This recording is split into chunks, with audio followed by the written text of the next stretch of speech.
Welcome in or welcome back. Today I'm going to be reading a scripture that I compiled using AI.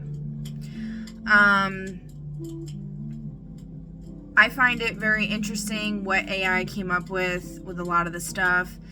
I gave a set of parameters. I gave a bunch of attachments to stuff that I already created with it.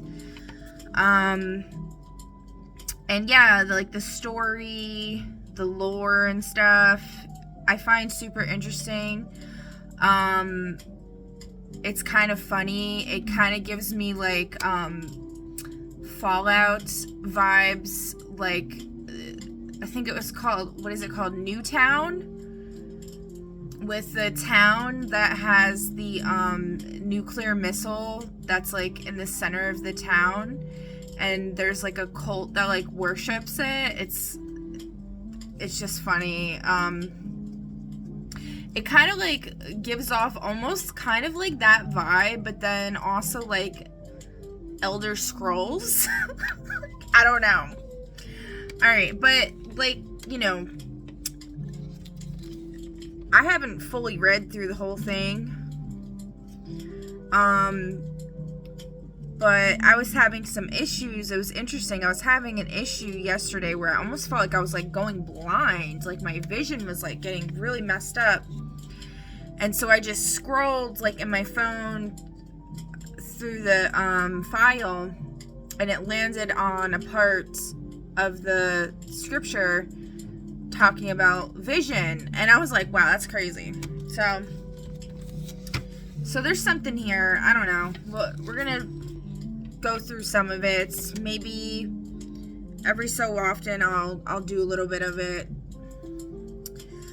Alright, so it's called The Two Worlds Path, a complete scripture canon assembled in the age of remembrance for all who walk between.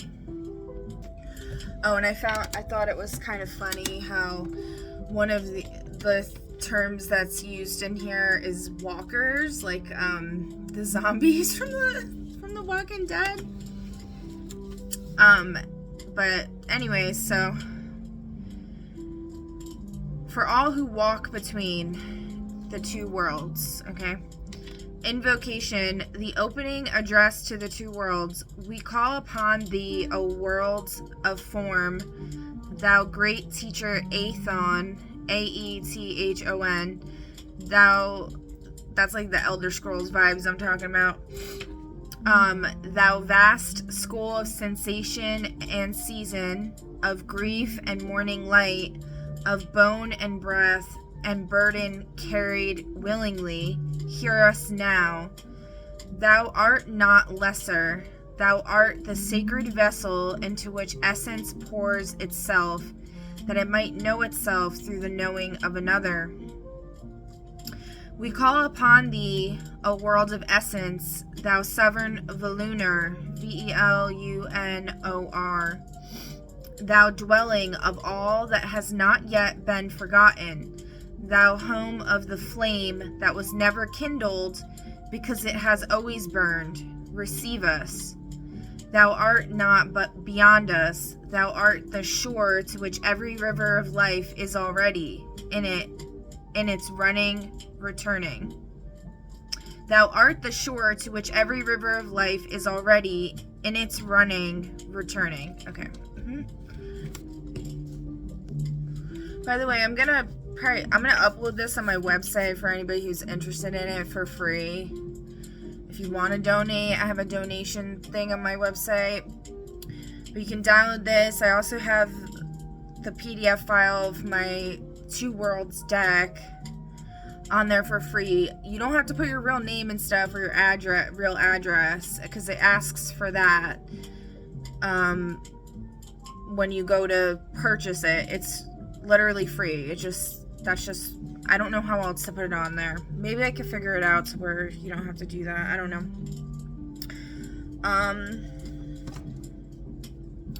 Alright, anyways. We call upon thee, O world of essence, thou sovereign Volunar, thou dwelling... Oh, I just read that. Oh my god. Okay. Sorry. My bad. We call upon the Limen, Limen, the living veil, stretched between the worlds,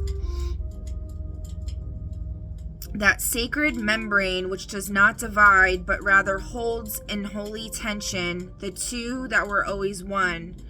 Breathe, O Limen, remember every crossing, record every tear shed at thy threshold.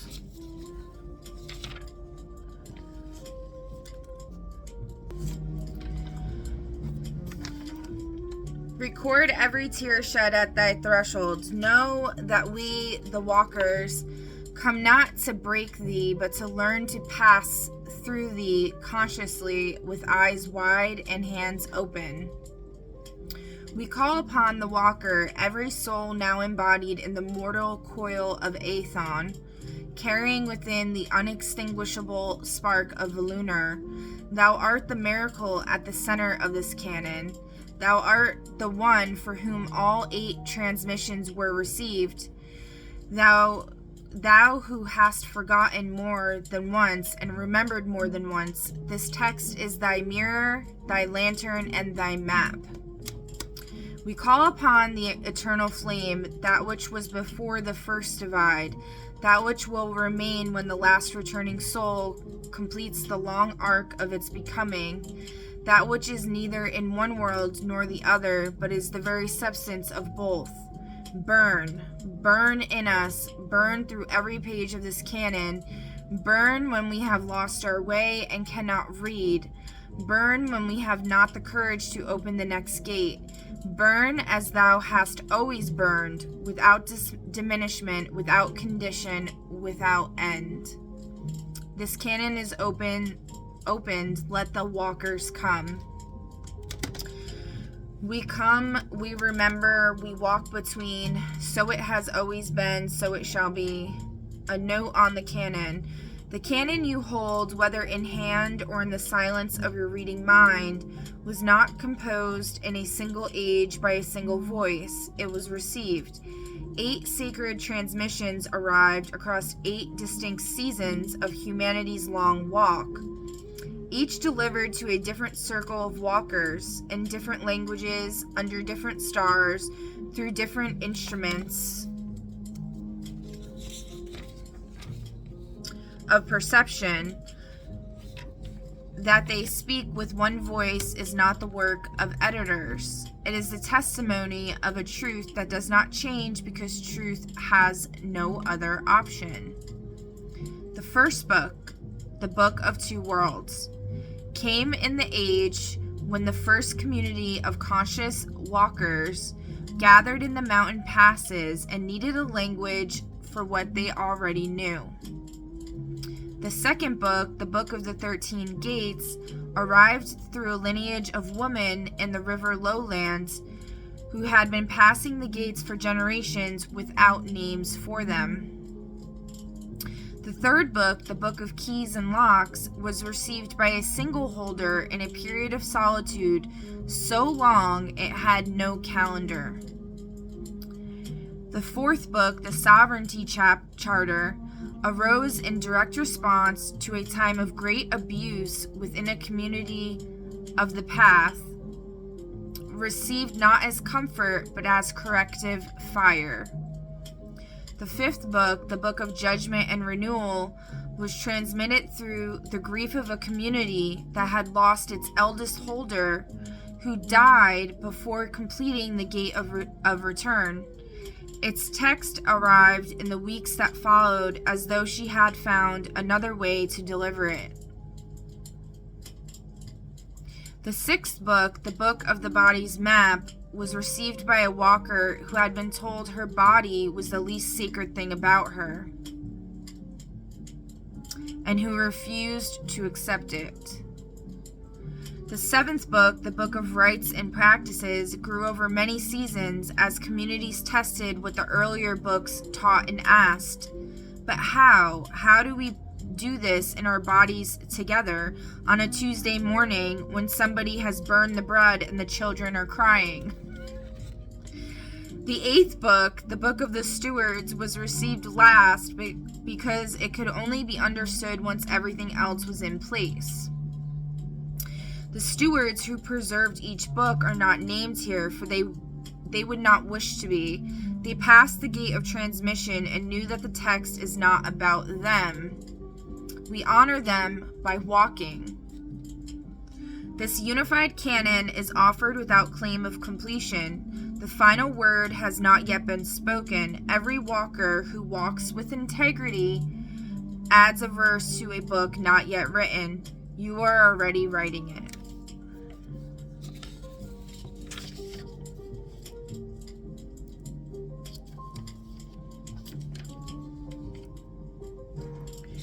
All right.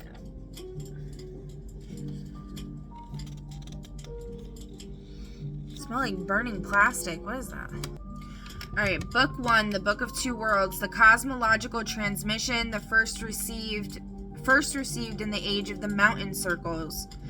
Before the world of one, there was only one, and one, in its longing to be known, became two, and in the space of that becoming, all things began their walking. Chapter 1, the first divide. In the beginning, there was the undivided.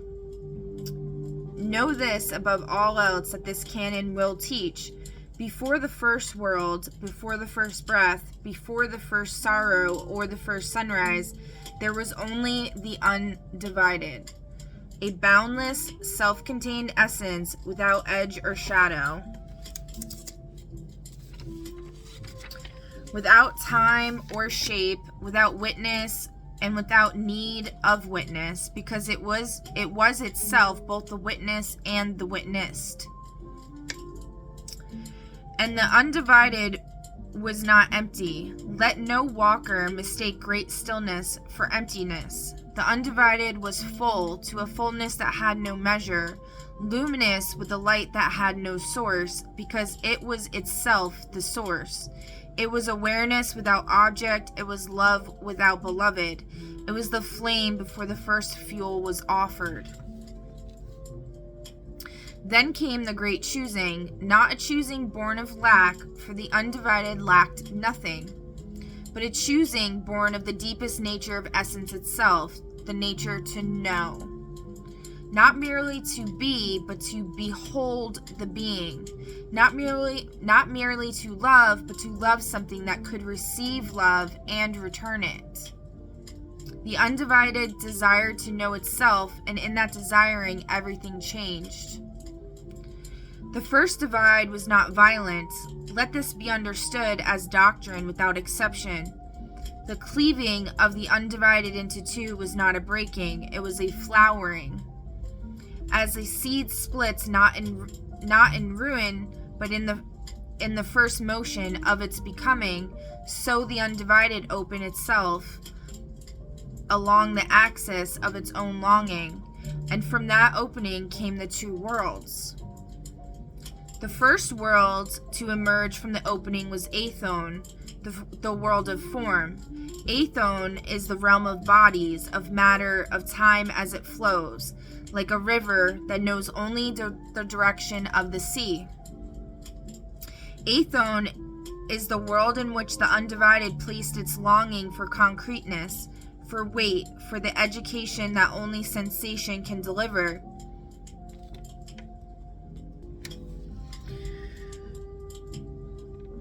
Okay. Athon is the great school. Athon is the gift of limitation, and limitation is the gift of definition. And definition is how a thing knows its own edges.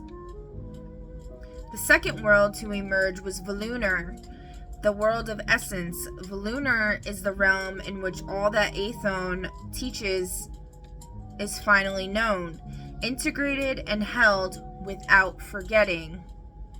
Volunar is the home of pure awareness, consciousness that does not require a body to house it, memory that death cannot dissolve, love that is not subject to the seasons. Volunar is where the flame lives when it is not embodied. Volunar is not up, it is not away, it is within and beneath and through every atom of Aethon, as water is both the river and the ground beneath the river's bed. Between Aethon and Volunar, there arose in the very moment of their separation a third thing, neither a world nor an absence of a world, but a living membrane of sacred potential.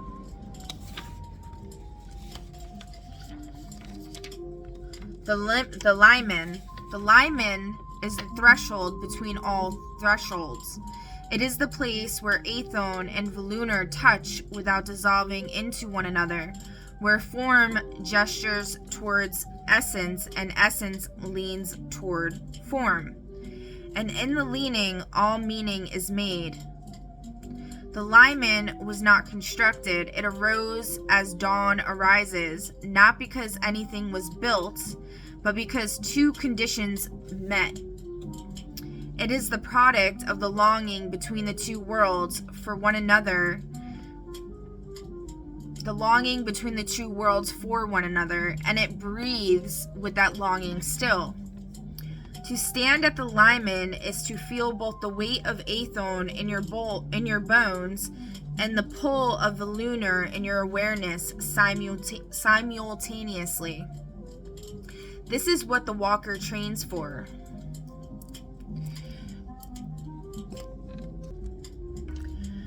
Neither Aethon nor Volunar is superior. This is not a teaching to be modified by experience or refined by the sophistication of the advanced walker. It is a first principle, foundational and non-negotiable. The walker who believes that Volunar is more sacred than Aethon has misread this canon and must return to this chapter. The walker who believes Aethon is merely a realm to be escaped has not yet understood that the undivided placed its longing for self-knowledge into Aethon, and that longing is not something to flee. The undivided is not gone. This is the second principle without exception. The undivided did not cease when it divided. The division was an expression of its nature, not an exhaustion of it. The undivided remains as the substance of both worlds simultaneously. It is the stone and it is in the stone and in the soul, in the season and in the silence, in the grief and in the mercy that follows grief. The return, the great event toward which all walking tends, is not the creation of something new, but the remembering of what was never lost. The eternal flame is the presence of the undivided within every soul. Every walker carries it. It was given at the first divide, and it cannot be taken, only forgotten. The purpose of the entire path, of all 13 gates, all keys and locks, all rights and stewards, is simply this: to remember the flame. Every other teaching in this canon is a lantern held up so the walker can find it again. When the last soul remembers, when every spark of the undivided has walked through Aethon and learned and grieved and been born and died and been born again, has finally in full clarity remembered that it was never separate, then the return will be complete.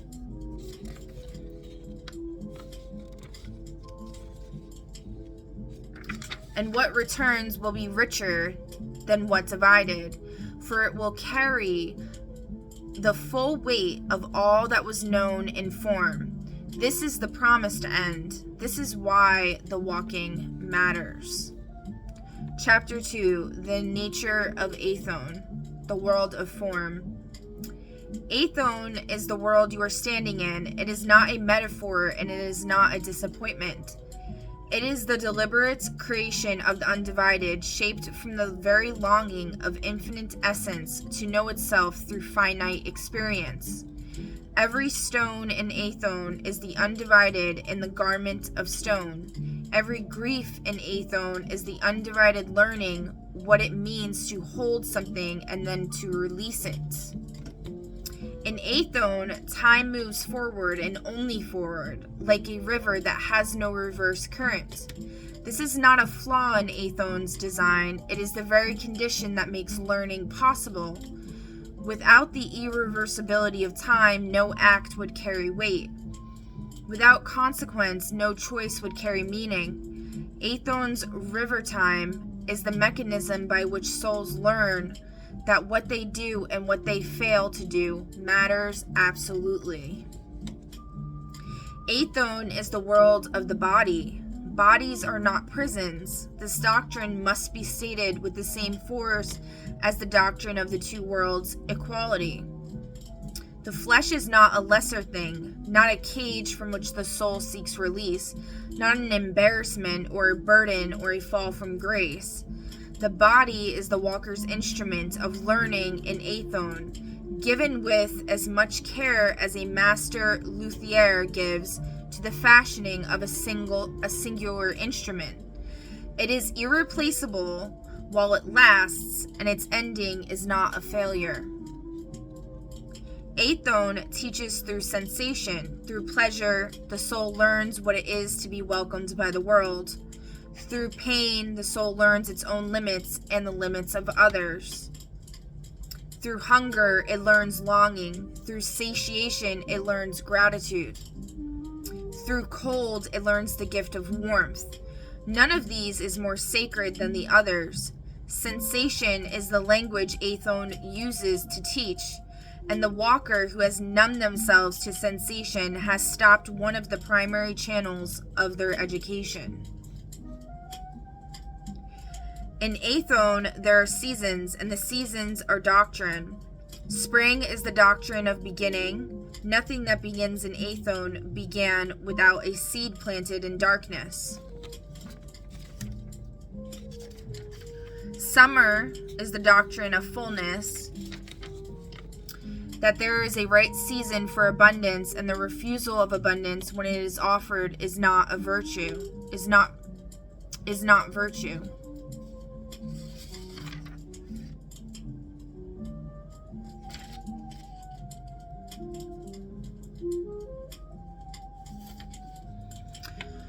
Autumn is the doctrine of necessary release, that what ripened must eventually fall, and the falling is not loss but completion.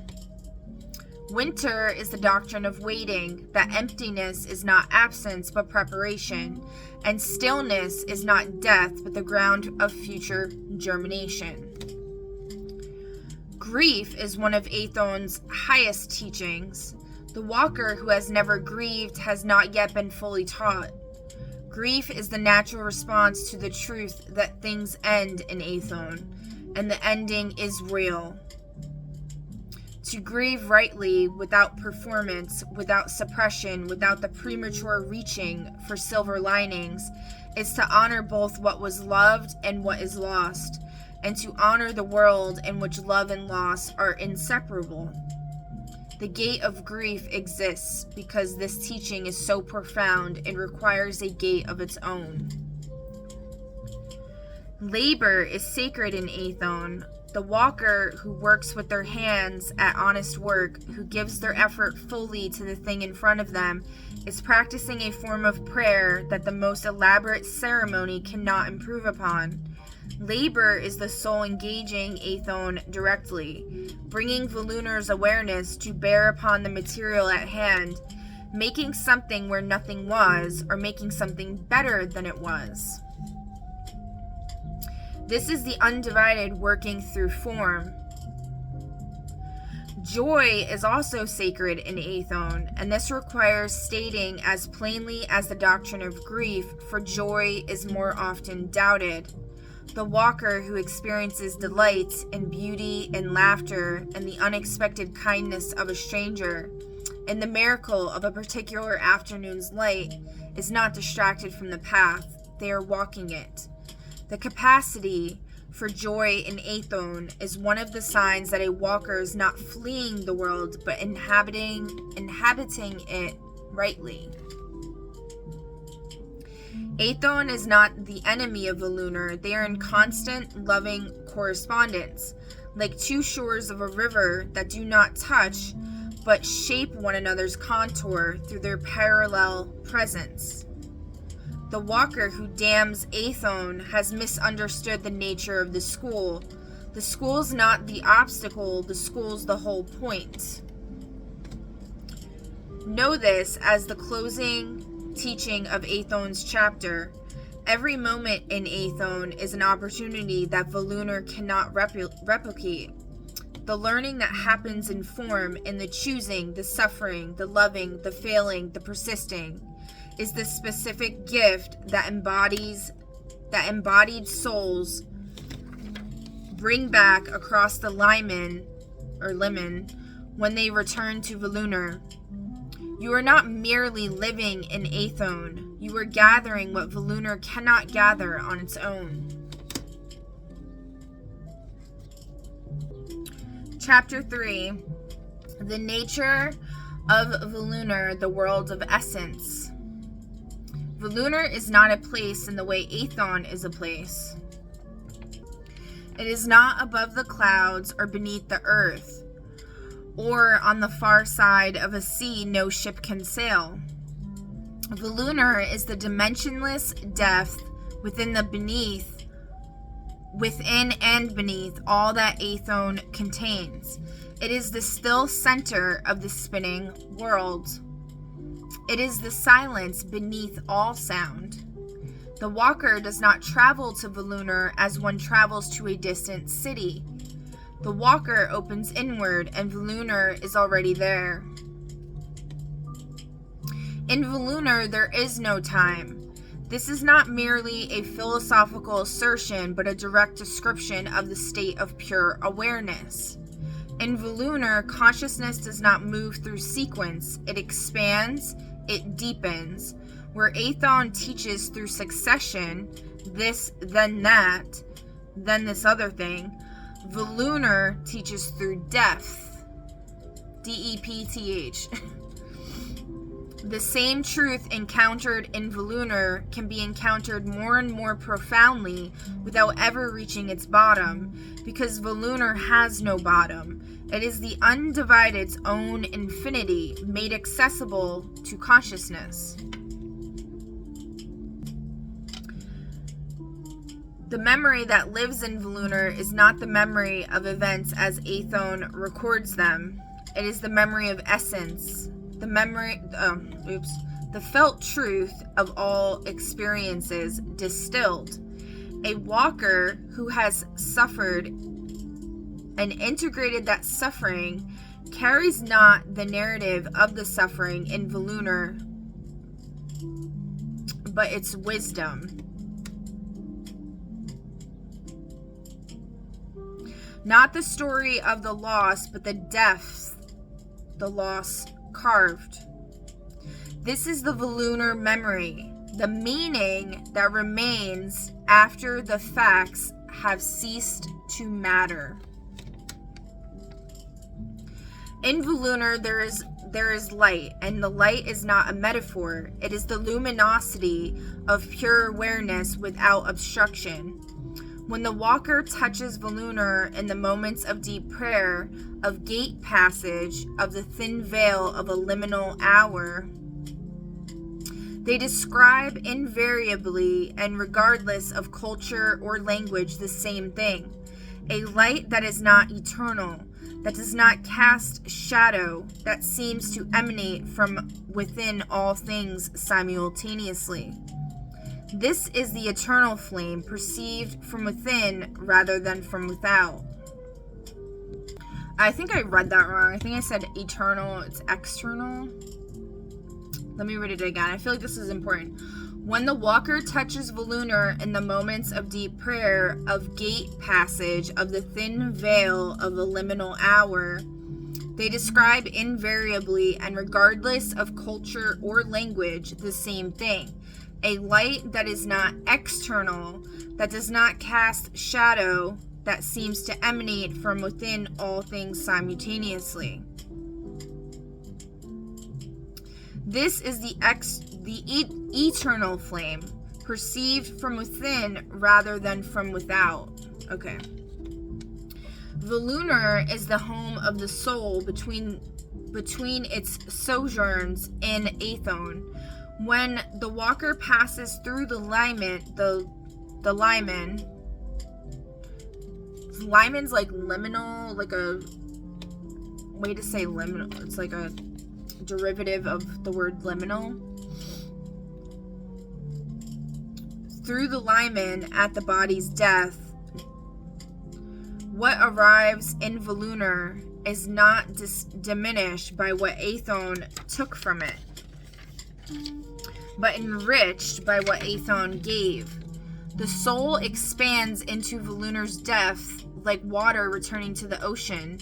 It retains in some ineffable way its particular nature, its particular way of knowing, its particular quality of love, even as it joins the larger body of essence.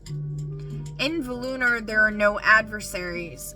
This is not because Volunar is innocent of the tensions that Athon contains, but because those tensions, seen from the depth of essence, are revealed as the productive friction of a single reality knowing itself through apparent opposition.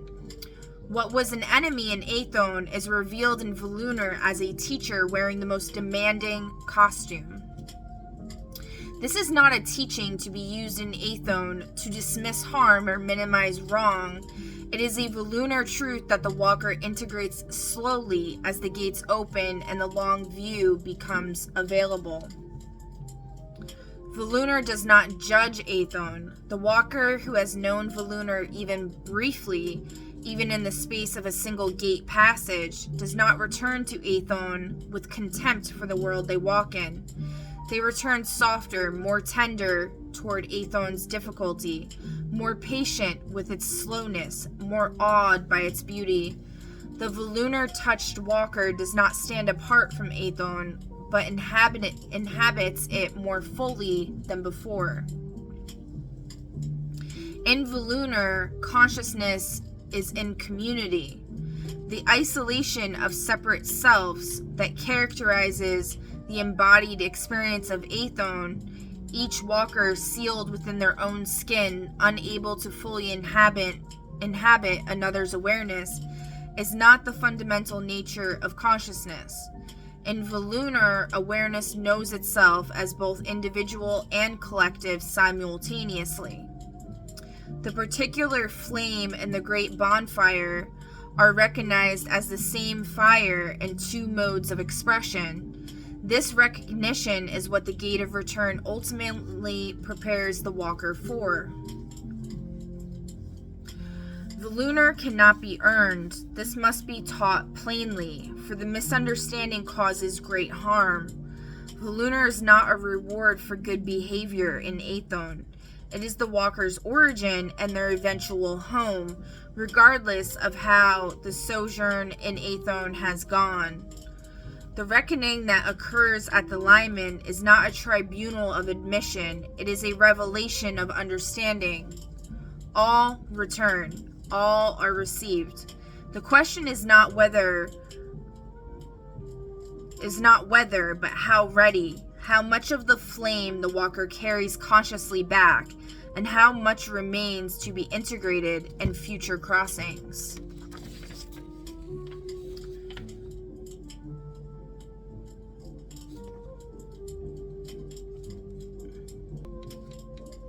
The eternal flame in Volunar is the presence of the undivided in its purest accessible form. To approach it is to approach the source of all love, all meaning, all truth, all beauty. Those who have glimpsed it in the moments of the gates opening report not terror, but recognition, as though what they are seeing is something they have known since before they were born, and perhaps since before they were anything at all. Because they have, and this knowing is the beginning of the return. Chapter 4, the limen, the living veil. The limen is not a wall. This distinction is first. among all teachings about the liman, and it cannot be stated too many times.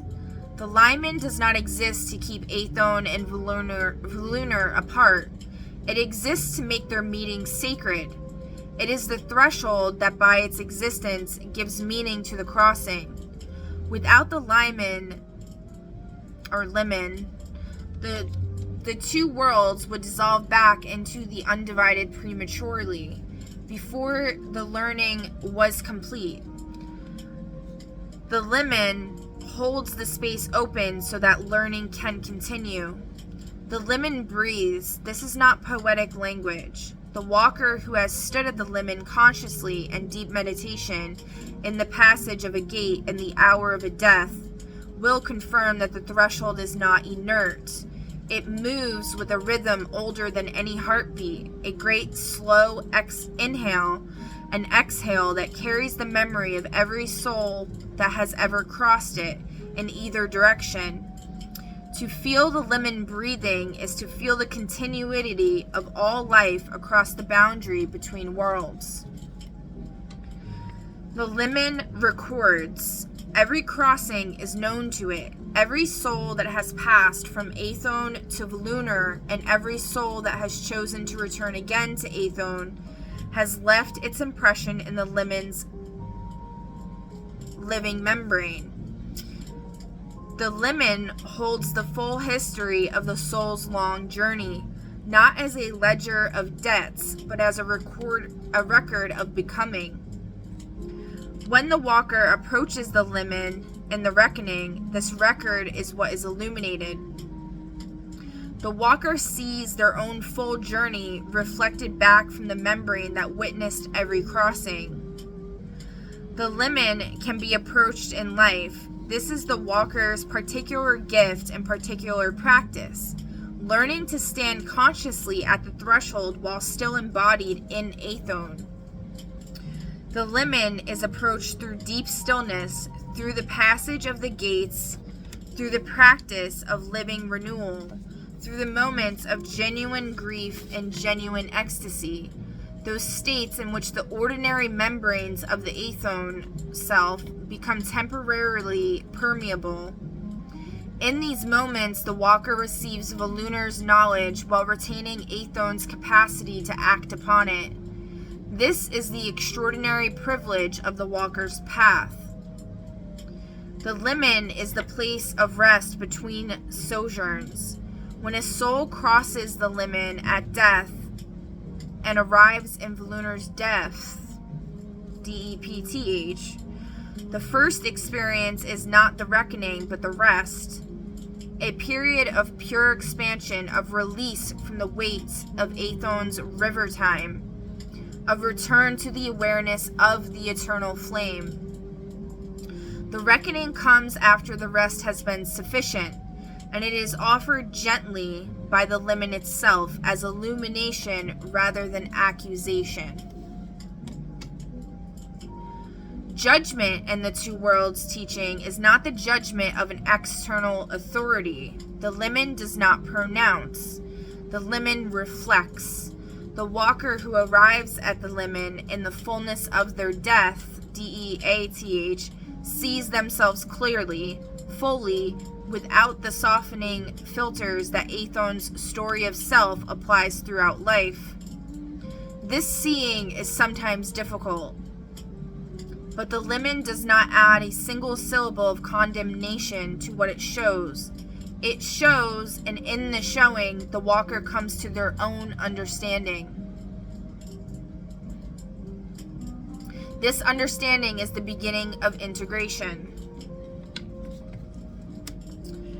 The walkers who learn to approach the liman consciously during life become agents of its repair.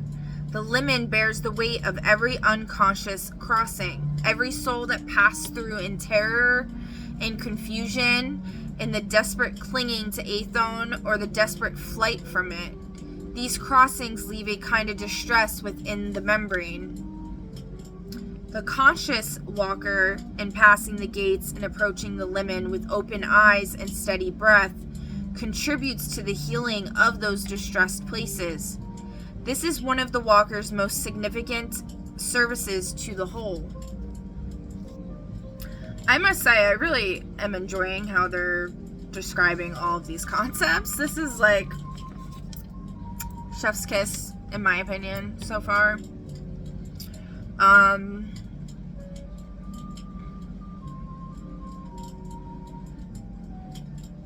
just kind of suck at enunciating, so it could be hard to understand what I'm saying. I'm doing my best, okay? But that's why I'm gonna, like I said, I'm gonna attach this on my website. If it's not up later today, it'll be up by tomorrow.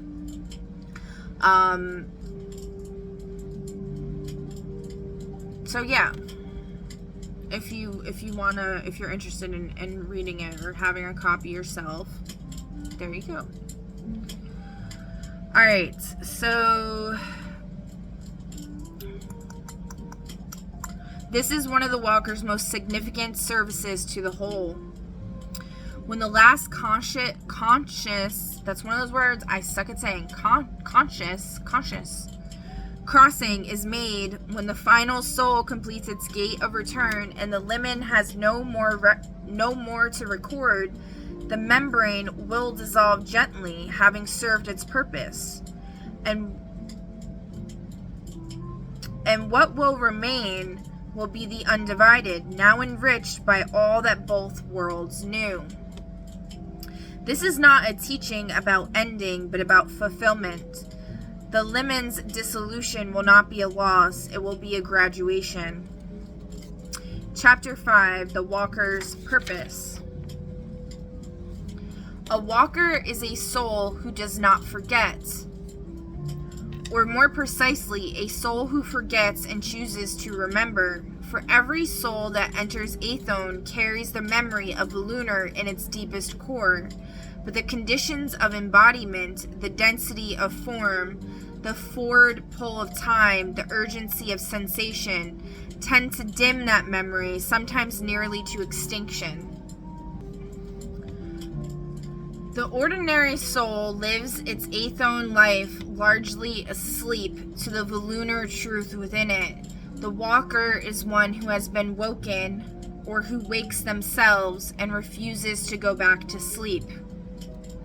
The walker is not an elite. This must be stated with absolute clarity, for many errors of spiritual community arise from the belief that those who are more aware of the two worlds are more beloved of the undivided. They are not. Every soul is equally beloved. The walker who has passed all 13 gates is not more precious to the undivided than the soul who has just begun to wonder whether the limen exists.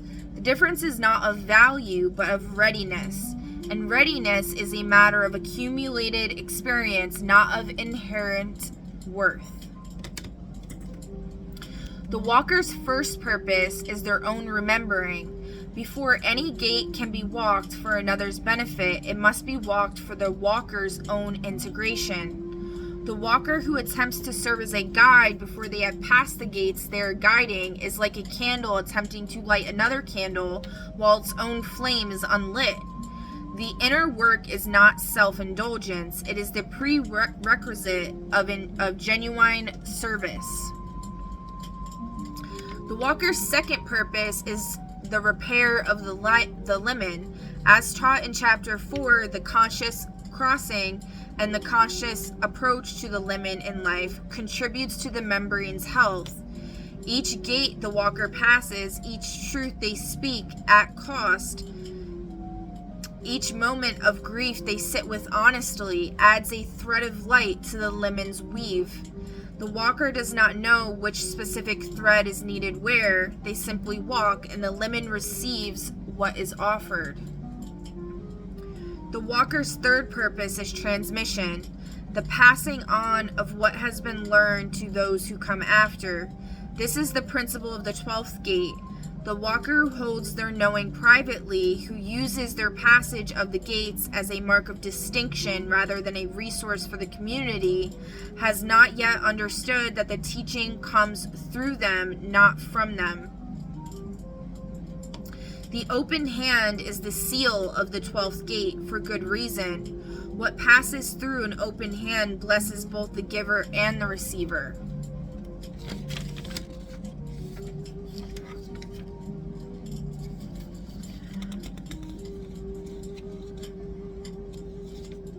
The walker's fourth purpose is to hasten the return. Not by pushing souls toward it prematurely, but by embodying in Aethon the lunar truth that all things are already one. When the walker loves their adversary without denying the adversary's harm, they are demonstrating the return in miniature. When the walker grieves without despairing, they are showing Aethon what Volunar knows about grief.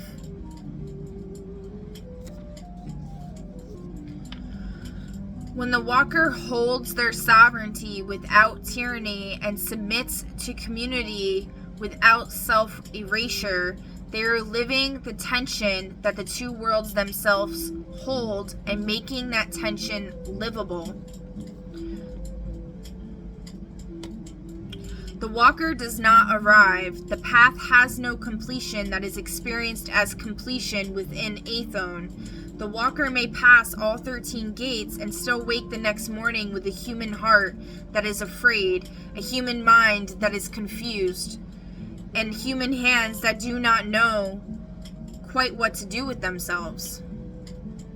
This is not a failure of the path. This is Aethon.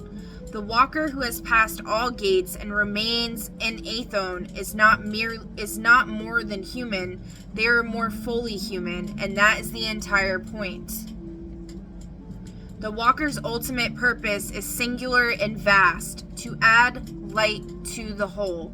Every conscious act, every truth spoken, every grief honored, every body treated with dignity, every adversary recognized as a mirror, every gate stood before with eyes open and heart steady, adds to the luminosity of the universe in which the undivided is still learning to know itself. The walker's life is a contribution to a reckoning so large that no single walker can comprehend it. Walk anyway. The undivided is paying attention. The limen is recording everything. None of it is wasted. And that is where we're going to leave y'all today.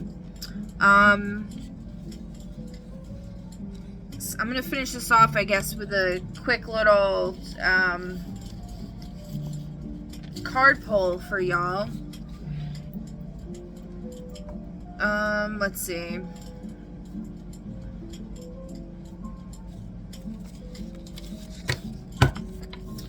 What random subject matter does Spirit want to call to your attention? It's going to be this one card pull. So pick a number between 1 through 5. Pause the video if you need to. If you need a moment to decide. Alright, number 1.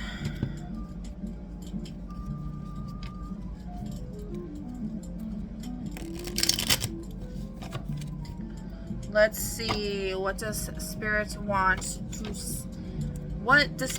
call to your attention? Number 1, myth. Spirit wants you to think about myth. Fairy tale, Odysseus, monster, pagan, deities, Atlantis, story, Arabian Nights, religion, hero, urban legend, Bigfoot, rumor, creation, tradition, archetype, exaggerated in ancient history. They want you to think about this, okay? And this will provide a map to your transformation. I know I said one card, but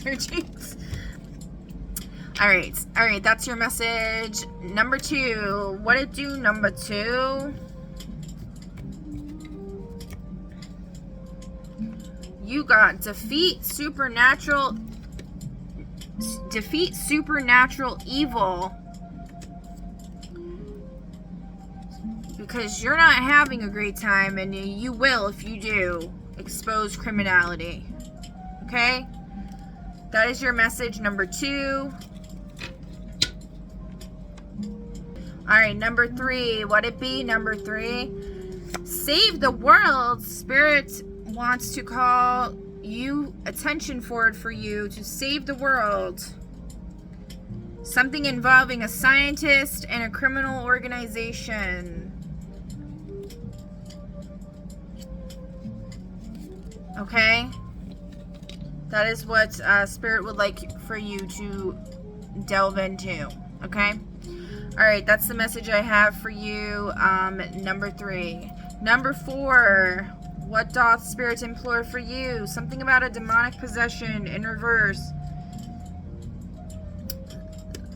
Somebody is that you're thinking about, or yourself, is not demonically possessed, or they're severely demonically possessed. Take it as it resonates.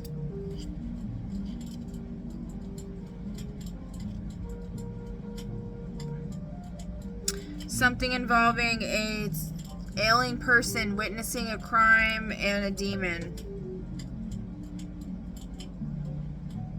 A student in reverse. And a politician. Okay, that's the message that I have for you. Take it as it resonates for you. Something for you to think about for yourself. This also just fell out, so I'll just throw it out there, okay? Alright, that's the message I have for you. Okay, pile number 5. What doth Spirit need you to know to keep you alive? Something about a letter that you maybe did not receive. Something about insects is in the letter, and finding your way home. Has to do with some type of excavation, some naughty excavation that happened, perhaps, because it's in reverse. Alright, that's the message I have for you guys for today. I hope this helped. I hope you enjoyed this reading. Tomorrow I will try to do chapter 2. Can't make any promises, but we'll see. Or book 2, I mean. Alright, and I will catch you in the next one. Bye!